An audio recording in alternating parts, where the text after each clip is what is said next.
guy running or Latin. The guy run, my friend, but they're gonna catch him. You see that, my friend? They're gonna go get him. They're gonna go get him, my friend. Look. What's up, fam? It's your boy Oh, Demuir here, shit. purveyor of all sounds underground, and unusually I'm out of the studio today, so we're going to be shooting this one out here in my living room to discuss things, guy. But anyway, the subject today is all about why saying yes is actually saying no to your career. But before we jump into things, what I need from you is a little SLC. I need you to hit subscribe, like, and comment, and don't forget the notifications bell as well to stay in tune with all of the newness and freshness that we got coming. Alright, so let's jump right into things. Why am I saying yes is actually saying no to your career sometimes? Well, this just comes from my own experience. When I started noticing I was getting attention from various labels and different people in the scene, what it started to turn into was a lot of, hey, can I get this? Gimme, gimme, gimme, gimme, gimme. And in a lot of different situations, I wasn't getting anything in return.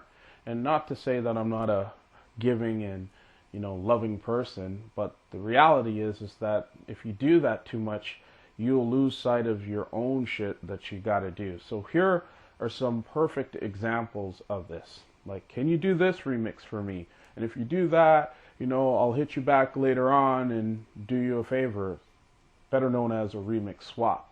In some cases, that doesn't work very well in that particular case where there's no contract drawn up, there's no date assigned as to when the said remix, in terms of coming back to you as a favor, will be completed. And as well, I've done many videos on remixes and how that could chew up your time if you don't have clarity on the agreement. And overall, you got to just say to yourself, how many remixes do you need to advance your career based on where you're at? The other thing is collaborations.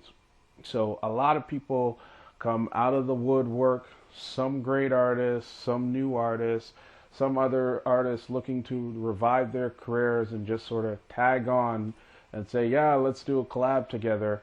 And then you find yourself putting in a substantial amount of effort with little return for yourself. So you just don't want to be saying yes to a lot of those types of things. The other thing is, for those of you that have managers or agents, I would recommend that you carefully evaluate the different offers in terms of events and gigs and even remix opportunities or album requests, even those things that come your way, and you sit down and you think through these things and ask yourself, what value is this adding to my portfolio? And there's nothing wrong with asking that question, because if you just default to automatically saying yes, you're leaving your career and the destiny of that into other people's hands and fate, and sometimes that doesn't work out to your advantage. So that's what I mean by saying yes to all things, is really saying no to your career when you don't take the time to pause and stop and say, wait a minute, how much of this makes sense for me based on where I'm at right now? Because what you certainly don't want to have happen as well is that you're a person that's doing many different things but a master of none, and you just can't have that.